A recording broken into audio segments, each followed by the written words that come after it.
संविधान की मूल प्रस्तावना से समाजवाद और धर्मनिरपेक्षवाद शब्द हटाने की मांग भारतीय जनता पार्टी और उनके सहयोगी दल कर रहे हैं। इस पर बात करने के लिए हमारे साथ पूर्व सांसद और समाजवादी पार्टी के नेता डॉक्टर एस टी हसन साहब हैं। हसन साहब, ये समाजवाद और धर्मनिरपेक्षवाद शब्द को हटाने की मांग बीजेपी के नेता कर रहे हैं संविधान से, क्या कहना चाहेंगे? देखिए, हमारे देश में कुछ ऐसी एजेंसीज़ हैं जो देश का भला नहीं चाहती हैं, वो देश को तोड़ना चाहती हैं, वो देश में एकता को ख़त्म करना चाहती हैं। अगर धर्मनिरपेक्षता के बजाय तो क्या सांप्रदायिक देश बनाना चाहते हैं?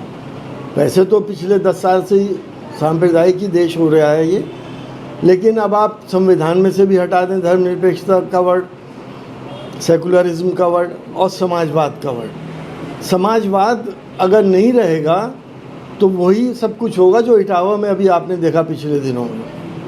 फिर इंसान इंसान के बराबर नहीं आएगा। हर बड़ा इंसान छोटे को दबाएगा, हर बड़ी जात वाला, जाति वाला छोटी जातियों का खून खच्चर करेगा, किसी का सर मुंडाया जाएगा, किसी की चोटी काटी जाएगी। आखिर चाहते क्या हैं इस देश के लिए? वैसे तो खैर ये लोग आज़ादी की लड़ाई में भी इनका कोई योगदान नहीं था, बल्कि इनका तो यही कहना था कि इतने बड़े साम्राज्य से कैसे लड़ेंगे और बेहतर यही है कि हम इनके साथ मिलकर रहें। और ये लोग उनके साथ रहे, उनकी मुखबिरियाँ करी अंग्रेज़ों की। और जब देश आज़ाद हो गया, इत्तेफाक से लड्डू इनके हाथ में आ गया, तो अब ये लड्डू इन्हें बर्दाश्त नहीं हुआ, इसे भी तोड़ फोड़ के फेंकना चाह रहे हैं।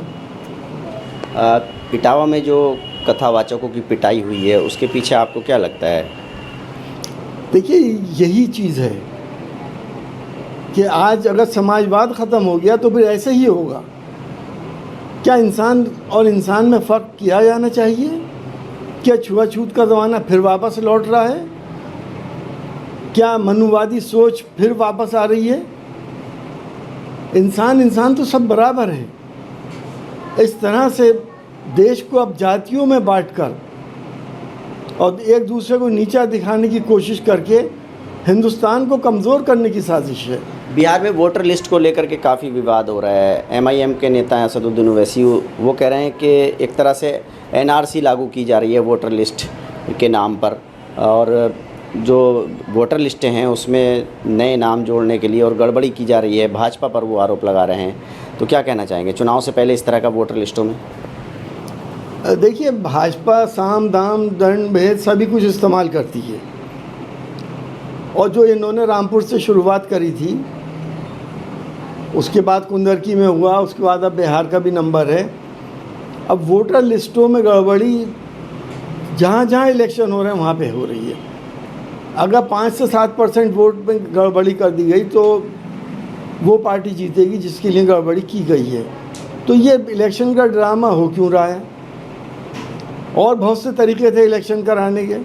ये मुद्दा दिल्ली चुनाव में भी चुनाव से पहले उठा था। वोटर लिस्टों में गड़बड़ी का आरोप जो है आम आदमी पार्टी के नेताओं ने लगाया था, और अब जो है बिहार में इस तरह का आरोप जो है विपक्ष के नेता लगा रहे हैं। तो आपको क्या लगता है कि ये एक बड़ा मुद्दा है बिहार चुनाव में?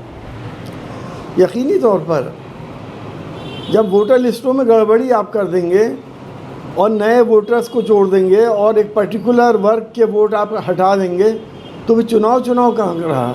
निष्पक्ष और निडर चुनाव कैसे मानेंगे आप इसको?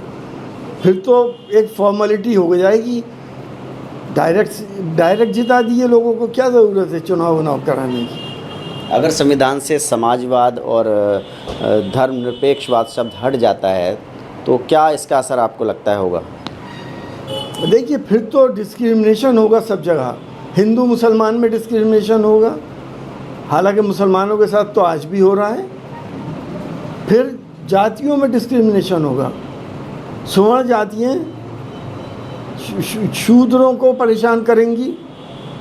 अब वही ज़माना लौटेगा कि शूद्र स्वर्णों के सामने नहीं बैठ सकता, उसके किचन में नहीं जा सकता, सुबह को उसकी शक्ल देखना पसंद नहीं करते कि दिन ख़राब हो जाएगा। तो हिंदुस्तान को ये लोग अर्ली एजेस में वापस लौटा के लेके जा रहे हैं। देखिए, समाजवादी पार्टी के नेता का साफ तौर पर कहना है कि अगर संविधान से समाजवाद और धर्मनिरपेक्षवाद के शब्द हटा दिए जाएंगे तो फिर देश के अंदर छुआछूत और भेदभाव जो है वो बढ़ जाएगा।